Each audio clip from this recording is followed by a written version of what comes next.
Warren, how would you define true success? Well, I've said many times that if you get to be 65 or 70 and later, and the people that you want to have love you actually do love you, you're a success. I've never seen anybody that reaches that age. I mean, I'm not talking about somebody that's in extreme poverty or pain or something, but I've never seen anybody that, if they have a lot of people that love them, that is other than happy. And I've seen some very, very wealthy people that they give testimonial dinners to and name schools after and everything. And nobody loves them, you know. Their own kids would say, he's in the attic, you know. If they ever came. What are, say, 3 pieces of advice you would give to people who are looking to succeed in business? Well, by far the best investment you can make is in yourself. I mean, for example, communication skills. I tell the students that come that they're going to graduate schools and business, and they're learning all these complicated formulas and all that. If they just learn to communicate better, and both in writing and in person, they increase their value at least 50%. And, I mean, if you can't communicate, somebody says, you know, it's like winking at a girl in the dark. Nothing happens, you know, basically. And you have to be able to get forth your ideas, and that's relatively easy. I did it myself with the Dale Carnegie course.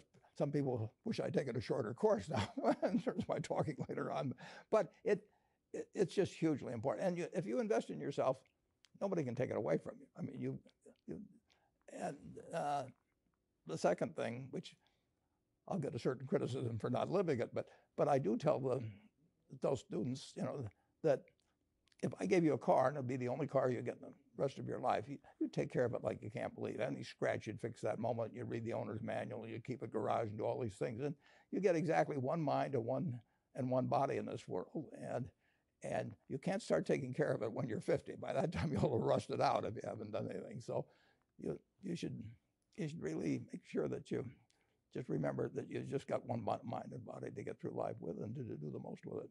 What about life advice? Well, life advice is, you know, the most important thing, aside from the things I've talked about already, is really who you associate with. You want to associate with people that are better than you are. I mean, basically, you'll go in the direction of the people that you associate with, and you want to have the right heroes. You want people, if you want to emulate somebody, you better pick very carefully who you want to emulate. And when obviously you can't pick your parents. They're going to have an enormous influence on you, but you don't get a choice on that. But you get choices as you go down the line, and who you admire, who you want to copy, and the most important for most people in terms of that decision is their spouse. It's also important in terms of a partner in business, but the partner in life is the most important one. You want to pick a spouse that's better than you are, and then he or she, and you hope they don't figure it out too fast. Great.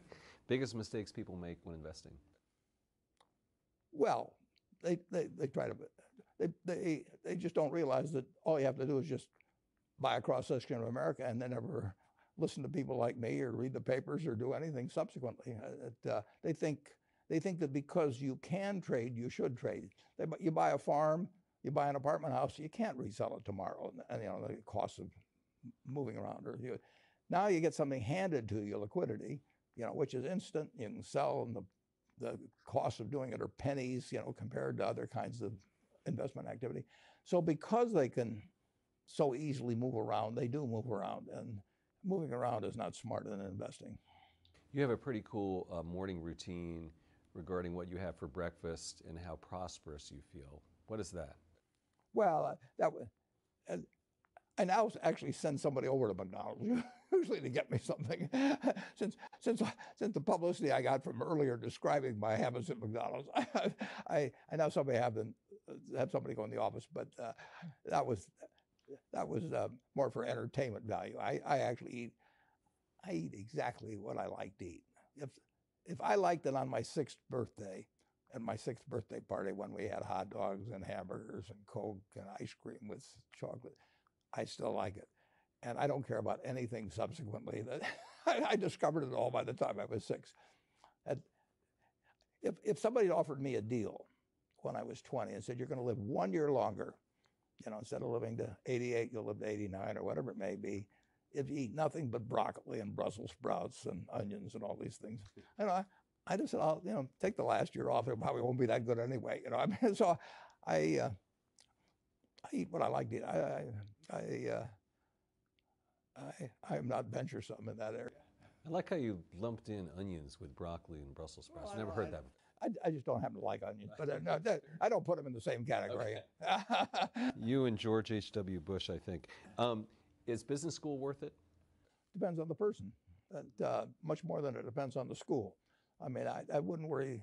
Some people are going to get a lot out of advanced education, and some people are going to get very little. And I don't even think it's important that every person go to college at all. I mean, we have all kinds of jobs at 70 or so thousand a year, 80,000 a year, that college training is not of use. And I actually was not keen on going to college myself. Yeah, my dad kind of jollied me into it. He could get me to do anything. But if they'd had an SAT test in those days, he would have taken the test for me. but because I knew I could have a good time, and I liked investing, and I didn't really feel I could read the books.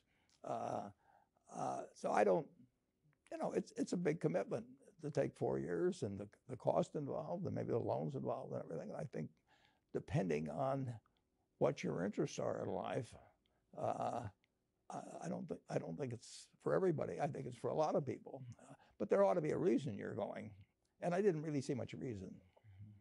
All right, last question. So lightning round, so there's a few. Do you ever drink water? Only under duress. What is your favorite all-time song, Warren? It's undoubtedly, it's My Way. What about movie? Favorite movie?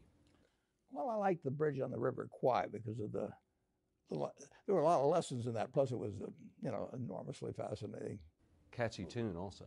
Pardon me? Catchy tune also. Yeah, Right. Very. Right. But the ending of that was sort of the story of life.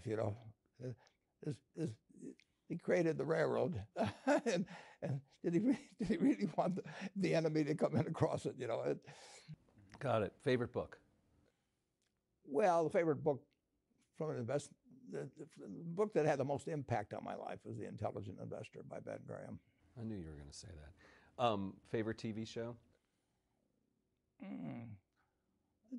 It's probably going to be